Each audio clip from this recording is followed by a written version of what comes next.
Untuk topik kita untuk pertama kali ya adalah pendahuluan. Ya, setiap mata kuliah itu mesti ada pendahuluan yang mengarahkan ke nanti dibawa kemana gitu ya. Pendahuluan dasar-dasar cara-cara pemisahan. Tujuan dilaksanakannya pemisahan ya, dilakukan pemisahan secara kimia ya maupun fisika, tujuannya apa ya? Yang pertama, pemisahan analit dari spesies pengganggu. Ya, misalnya kalau kita mau analisis, kemudian dia bercampur dengan matriks lain ya, dengan zat lain ya, kemudian analitnya tadi akan terganggu, maka itu harus dipisahkan. Nah, bagaimana cara memisahkannya nanti tergantung ya. Kemudian tujuan yang kedua adalah prekonsentrasi atau pemekatan analit dari analisis tingkat teknik ya. Jadi misalnya di dalam air laut konsentrasi logam-logam misalnya Pb, Cu, Cd misalnya seperti itu. Kemudian dengan menggunakan metode tertentu itu konsentrasinya harus lebih lebih pekat gitu ya daripada yang ada di analit yang ada di air laut misalnya ya. Itu untuk analisis ion-ion tadi ya, misalnya dengan AS itu harus dipekatkan. Ya dengan cara apa? Dengan cara ekstraksi misalnya ya. Dengan cara ekstraksi kemudian kalau dengan cara ekstraksi tadi kemudian diuapkan ya, logam tadi diekstraksi menggunakan pengompleks ya, kemudian dipindahkan dalam pelarut organik kemudian diuapkan ya. Itu kemudian nanti konsentrasi menjadi lebih pekat sehingga nanti alat itu bisa digunakan bisa dianalisis dengan menggunakan alat yang kita inginkan misalnya seperti itu ya. Kemudian transfer analit ke dalam fase yang lebih cocok untuk analisis ya, sama tadi ya. Misalnya kalau kita bisa menganalisisnya di dalam fase organik gitu misalnya ya. Dari logam kemudian diekstraksi menggunakan pengompleks, kemudian diekstraksi dengan pengompleks, pengompleks itu larut dalam fase organik, kemudian dia memberikan zat warna ya, kemudian nanti dianalisis dengan UV vis misalnya seperti itu. Ya. Kemudian isolasi analit dalam bentuk murni, artinya itu nanti tujuannya itu nanti untuk preparatif misalnya. Ya, jadi tujuannya nanti pertama mungkin untuk isolasi dulu ya. Pertama isolasi mengambil zat-zat yang kita inginkan ya. Kemudian mau kita analisis zat itu apa gitu ya. Zat itu apa? Zat aktifnya itu apa? Kemudian setelah kita tahu zat itu tadi apa, mungkin juga dimungkinkan juga nanti isolasi yang bertujuan untuk preparatif, artinya nanti bisa digunakan untuk obat misalnya seperti itu ya, misalnya dari bahan alam kemudian kita ambil zat aktifnya kemudian bermanfaat untuk obat seperti itu dan lain-lain, ini masih banyak tujuan ya. Kemudian cara-cara analisis dalam cara-cara pemisahan dalam kimia analitik, nah ini ya banyak sekali cara-caranya ya. Pertama adalah ekstraksi pelarut. Ekstraksi pelarut ini contohnya ya, misalnya ekstraksi asam benzoat pada kecap gitu misalnya ya, kecap. Bagaimana kita mengambilnya? Kalau kita analisis asam benzoat langsung dari kecap itu, nanti itu banyak pengganggunya ya. Banyak pengganggunya sehingga nanti analisisnya tidak berhasil ya, banyak pengganggunya. Sehingga bagaimana kita bisa mengambil asam benzoat tadi dengan memindahkannya ke fase organik dulu ya. Asam benzoat tadi pindah ke fase organik, kemudian nanti kembalikan ke air bisa gitu ya. Nanti baru dianalisis ya. Kita tahu bahwa misalnya dalam kecap tadi ada minyak ya. Kemudian ada warna hitamnya itu ya. Nah, itu nanti kan mengganggu analisis. Oleh karena itu dilakukan ekstraksi khusus ya.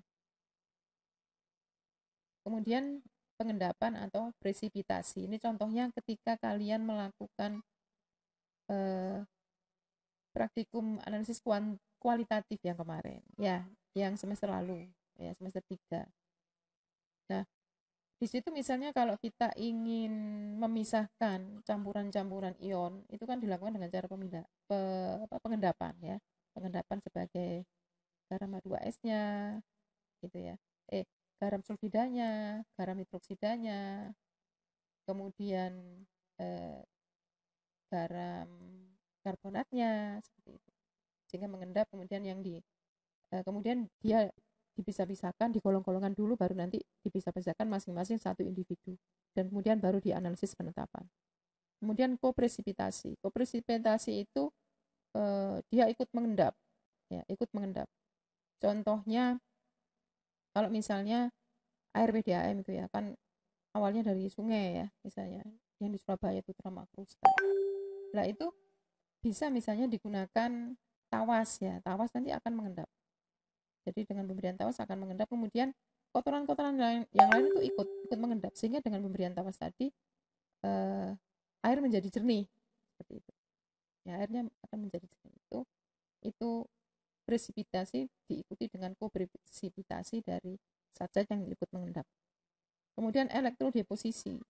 Elektrodeposisi ini bisa ya untuk misalnya limbah elektroplating ya. Dari limbah elektroplating itu bisa kita ambil kembali ya logamnya itu dengan cara elektrodeposisi ya. Jadi nanti dipasang elektroda, kemudian dilakukan reduksi pada salah satu ini elektrodanya, disitu diberi muatan negatif sehingga nanti logam-logam, ion-ion logam yang terlarut di dalam air yang itu bisa diambil kembali gitu ya dengan cara elektrodeposisi. Kemudian pertukaran ion ini juga bisa untuk penjernih air misalnya ya. Itu di situ kita menggunakan resin ya, resin penukar ion. Ya, penukar anion dan penukar kation. Jadi nanti Pb ya bisa diserap oleh resin itu, kemudian diganti oleh H+ ya. Kemudian anionnya diganti oleh OH- sehingga yang keluar adalah H2O. H2O yang berasal dari pelarut itu sendiri plus pertukaran yang diperoleh dari pertukaran ion-ion itu dengan resin. Ya, resinnya ada resin H dan resin OH-, jadi H2O gitu ya. Kemudian absorpsi dan desorpsi. Ini awalnya diabsorpsi dulu misalnya dengan menggunakan adsorben ya, atau penukar ion ataupun yang lain ya, yang bersifat bisa sebagai adsorben. Kemudian setelah itu supaya nanti terpisah ya, yang lain diloloskan, kemudian hanya dia yang diabsorpsi. Kemudian setelah itu nanti didesorpsi ya, jadi dialiri kembali dengan pelarut yang nanti supaya dia terlepas dari permukaan adsorben. Nah ini baru nanti dianalisis atau mungkin digunakan untuk tujuan lain ya, untuk tujuan preparatif misalnya. Kemudian volatilisasi, destilasi fraksi. Jadi ini destilasi ya. Itu untuk memisahkan pelarut-pelarut misalnya ya. Cairan-cairan ya yang bersifat sebagai pelarut biasanya ya. Paling gampang itu adalah memisahkan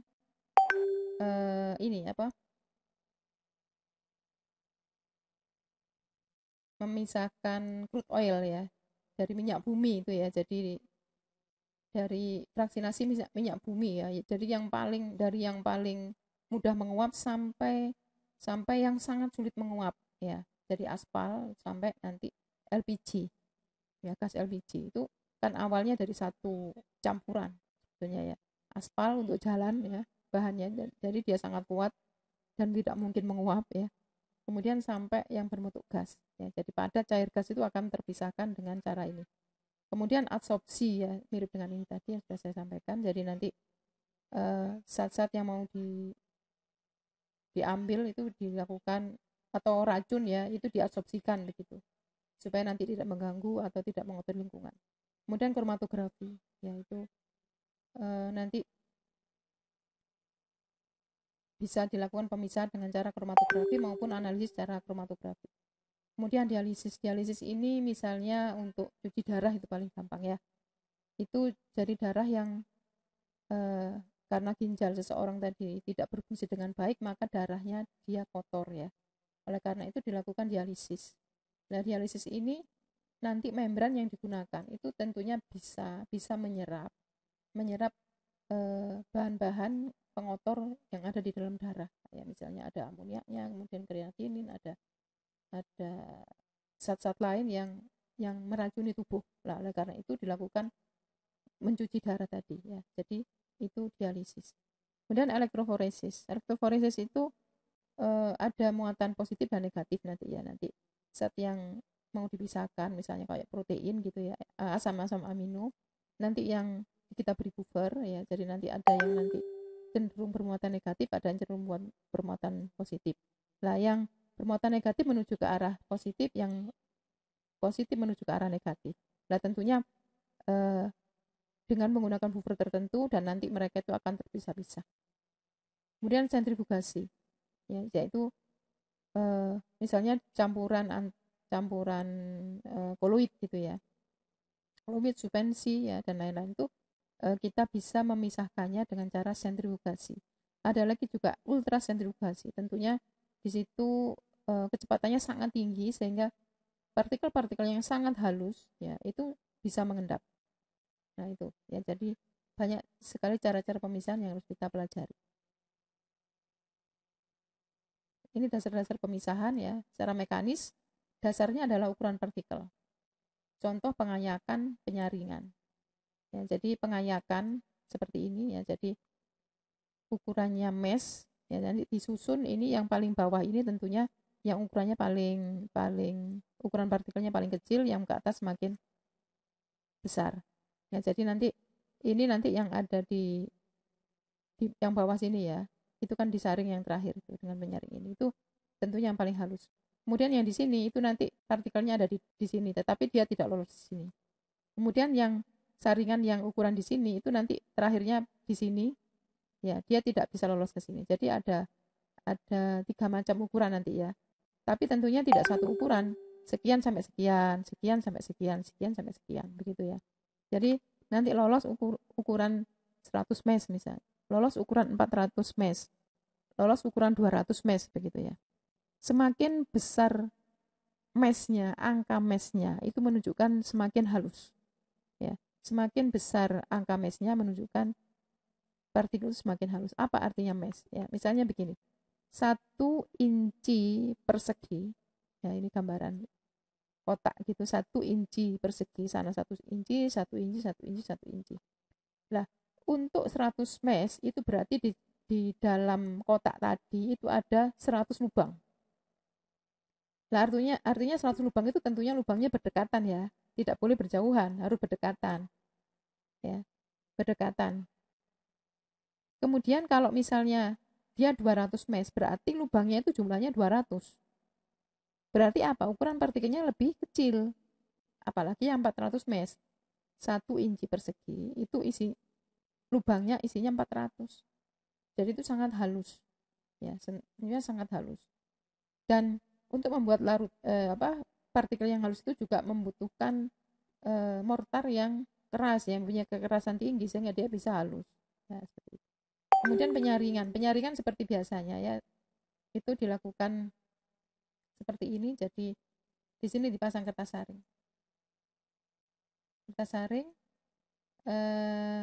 Kertas saring ini dibuat bulat begitu ya, dibuat bulat begitu.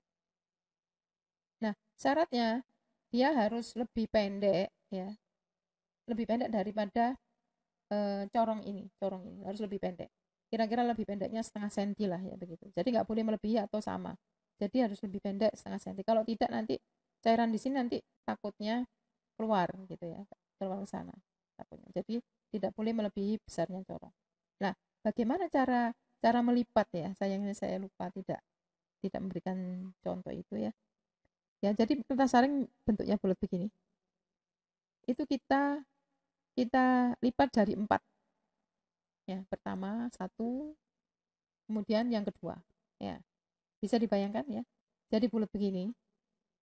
Kemudian dibagi 2. Ya, ditekuk begitu, ditekuk. Nah, kemudian dilipat lagi. Yang kedua. Nah, setelah itu kita buka. Bisa dibayangkan dibuka ya. Nah, pada bagian dalam, bagian yang tidak, yang bagian apa?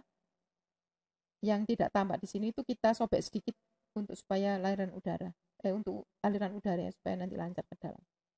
Itu kemudian itu kita pasang di corong ini pas ya, ukurannya pas. Kalau tidak pas, itu berarti corongnya yang salah. Ya. Jadi corong untuk kimia itu sudah pas, ukurannya seperti itu. Maksudnya itu sudutnya apanya itu sudah ukurannya pas seperti itu. Jadi bulatan, kemudian dibagi dua, dilipat jadi dua, kemudian dilipat lagi jadi 4, kemudian kita buka, kemudian baru kita masukkan ke sini. Nah itu ya.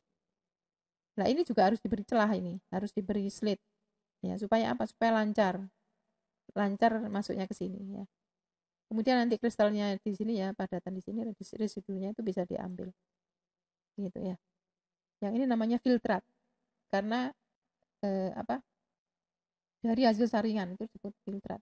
Kemudian yang tidak larut itu disebut residu ya, yang tidak larut disebut residu.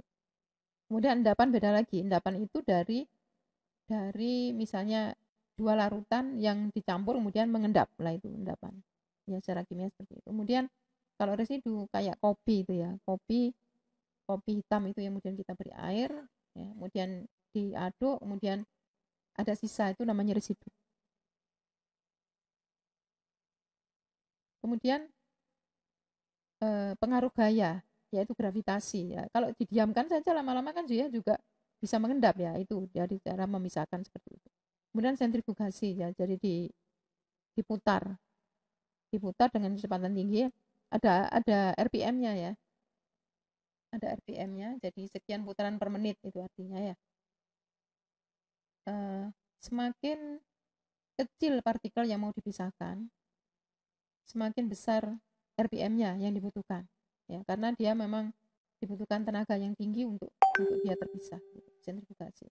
Ada lagi ultrasentrifugasi, termasuk ini memisahkan bagian-bagian dari darah ya. Darah itu ada eritrosit di paling bawah, kemudian ada trombosit, kemudian plasma, paling atas ini plasma. Dan ini menunjukkan bahwa termasuk BJ-nya ya, berat jenis, hubungannya dengan berat jenis.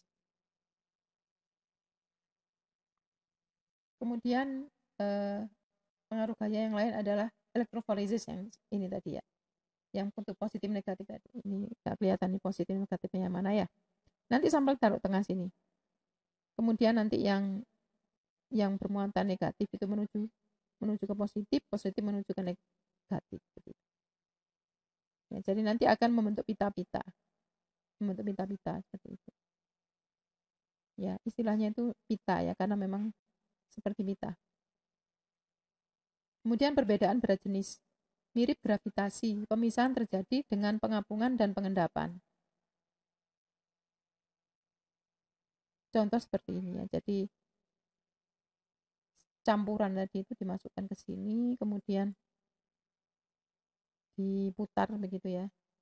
Diputar, kemudian yang paling BC-nya paling rendah itu misalnya ini air ya. Air ada di paling bawah, kemudian setelah air itu emulsi, jadi ada campuran air dan minyak ya. Itu ada di tengah antara air dan minyak ini ada emulsi. Kemudian ada apa? Minyak, kemudian ada apa, buihnya itu, kemudian gas. Ya, di sini nanti airnya dibuang, kemudian yang emulsi di sini tetap ya. Kemudian yang memisahkan air dan minyak ya. Kemudian minyaknya, nah, jadi mereka akan terpisah begitu.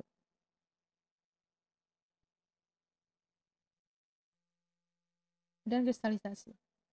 Dasarnya ada kelarutan. Contoh paling sering dilakukan adalah misalnya garam ya. Garam itu kalau dia murni sekali malah membentuk kristal tunggal. Ya, single kristal. Seperti itu. Kan dia bisa terpisah dari air dan terpisah dari ion yang lain begitu ya. Bahkan juga bisa gula ya. Gula itu juga begitu. Ya, itu melalui kristalisasi. Pemisahan melalui pembentukan kristalisasi. Pembentukan kristal. Kemudian berdasarkan perbedaan titik didih ya, ada destilasi ya. Destilasi juga tidak asing ya. Destilasi ada 4 macam. Destilasi biasa atau sederhana, destilasi bertingkat atau destilasi fraksi, kemudian destilasi uap, kemudian destilasi menggunakan tekanan vakum. Nah, ini nanti kita pelajari. Kemudian pertukarannya yang sudah disampaikan tadi. Di situ menggunakan resin penukar ion, yaitu resin penukar kation, ya ini resin penukar kation dan resin penukar anion. Di resin penukar kation dia sendiri itu bermuatan negatif. Ya, untuk menyeimbangkannya maka dia menarik kation. Nah, ion-ion inilah yang nanti bisa ditukar. Sedangkan resin penukar anion dia sendiri bermuatan positif. Kemudian dia menarik ion-ion untuk menyeimbangkan muatannya. Nah, ion-ion yang mobil ini yang bisa ditukarkan ini itu namanya dia disebut sebagai penukar anion karena anion inilah yang bisa ditukar. Gitu. Ya, ini nanti dimasukkan ke dalam suatu tabung begitu. Paling gampang, paling enak itu di sini H+ kemudian ininya OH-. Ya, sehingga apa nanti yang keluar di sini adalah air. Jadi nanti ion-ion logam, ya pengotor-pengotor logam tadi bisa misalnya Pb-nya diikat di sini di penukar kation, kemudian anion pembawanya, misalnya anionnya itu nitrat gitu ya, itu akan terikat di permukaan anion. Sehingga nanti yang keluar adalah soft water, ya misalnya itu ini campuran apa kalsium, magnesium, sodium ya. Jadi nanti air yang keluar ini sudah murni gitu ya. Karena pertukaran tadi. Ya, jadi airnya selain air yang berasal dari pelarutnya juga air yang berasal dari pertukaran ion tadi. Ya, karena resin penukar kationnya H, kemudian penukar anionnya OH- sehingga nanti menghasilkan H2O. Kemudian ekstraksi. Dasarnya adalah perbedaan kelarutan dalam dua pelarut yang tidak saling bercampur. Ya, jadi syaratnya harus tidak boleh saling bercampur ini pelarut ini. Ya, nanti organiknya mana atas atau bawah ya, tergantung BJ dari pelarut organik tadi ya. Nah, biasanya ini campurnya dengan air ya. Jadi campuran air dan ekstraksi dari air ke dalam fase organik atau sebaliknya. Nah, kalau ini gambarnya ini sebaliknya istrinya. Dalam solvent organik ini ada dua macam misalnya ya. Kemudian nanti dia dikocok begitu ya, dikocok. Tentunya syaratnya harus tidak boleh saling campur. Nah, ini campur begitu.